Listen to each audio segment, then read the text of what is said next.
And as Candace was saying, that isn't just going on defense, it's going on offense as well. So I'm here today to talk to you about our No Sleep for ICE campaign specifically.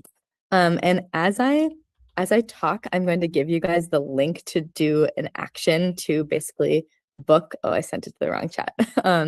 To basically book and cancel Hilton reservations. And so you can do that while I'm talking. And I hope by the end we have 1,000 people on this call. So maybe we can make 1,000 reservations that we are ready to cancel.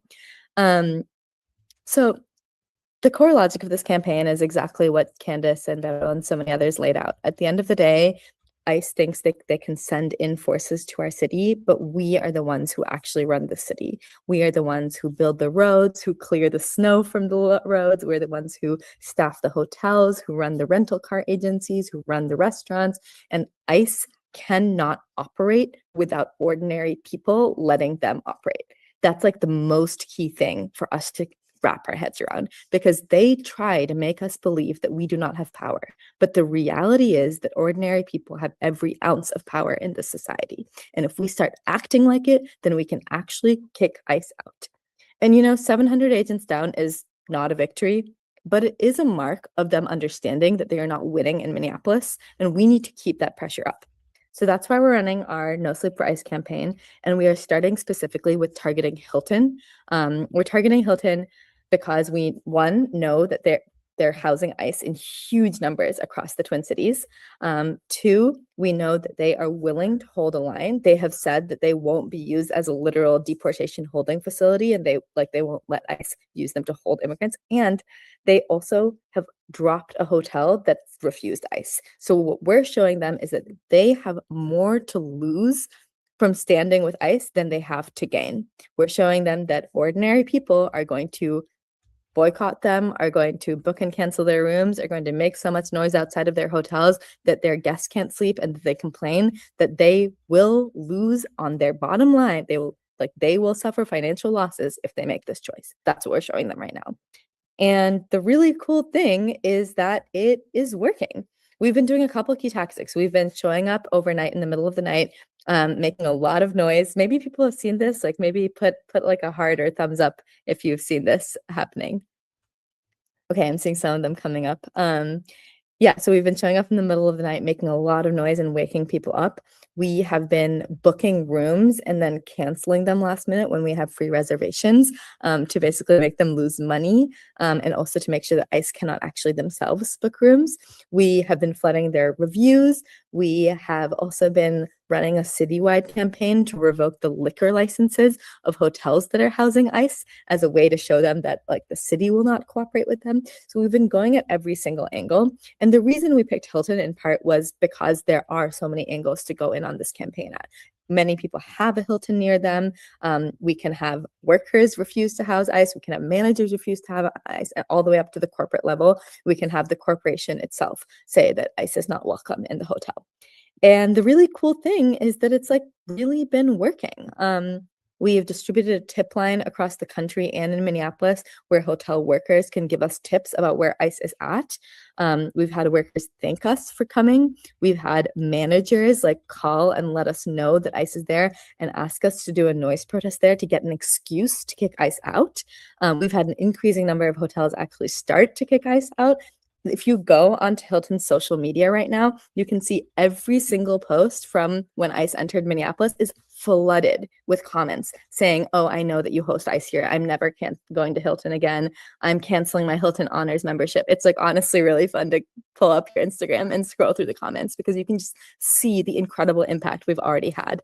A few days ago, a member of Hilton's branding team actually called us to convince us that what we were doing was super ineffective and definitely not going to work, which I think is hilarious, and definitely a sign that it's working a lot more than they want it to. Yeah, super convincing. They should have maybe hidden what their title was before calling us, so we couldn't figure it out. Yeah, it's working and it needs more momentum. And the most exciting thing about it is that it's starting to spread. Last week, there was an action in New York in a Hilton lobby. This week, there have been ones at the Hilton CEO's house in Baltimore. There was one in Texas. There was one in Portland a few nights ago, and it's really cool to see them popping up all around the country and this organic energy as people start to realize that Hilton is housing ICE. And we start to show that any company that publicly affiliates themselves with ICE will lose out. We have ordinary people on our side. They do not. They do not have public opinion on their side right now. And we need to wield the power that we have access to show them that their guns and their military might will not cow us into submission. That's what we're doing right now. So if that's a fight that you want to be part of, I am putting this in the chat right now again, smvmt.org/Hilton. I'm gonna put it in. And let's see if once people have filled it out, let's have you put something in the chat whenever you've like actually booked and canceled a hotel reservation. Let's see if we can get a couple of them in here. As people are filling it out, I'll say two more things. One, I'll say that this only starts with Hilton.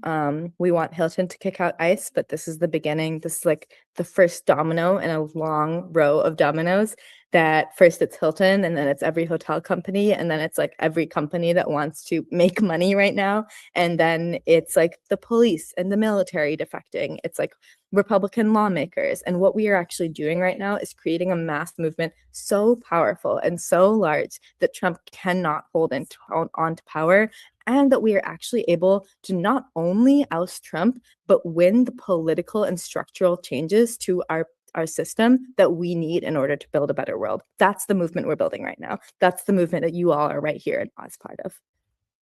Let's say put a flame in the chat when you've done it. You should be able to book online. The last thing I'll say is, yeah, it's really cool that it's working. I've seen the chats come in. The last thing I'll say is it's exhausting to be in Minneapolis right now. It feels like every moment your whole body is like in overdrive and like you can't let your guard down for a second. And the thing that is giving me courage is seeing the level of people in my city, across the country, across the world, who have their eyes on Minneapolis and who are so willing to be brave and courageous and loving beyond anything they ever imagined was possible. That's what's making the difference. Dictators fall when they overestimate their own power and they underestimate the people that they're trying to rule over. That's the mistake that Trump just made.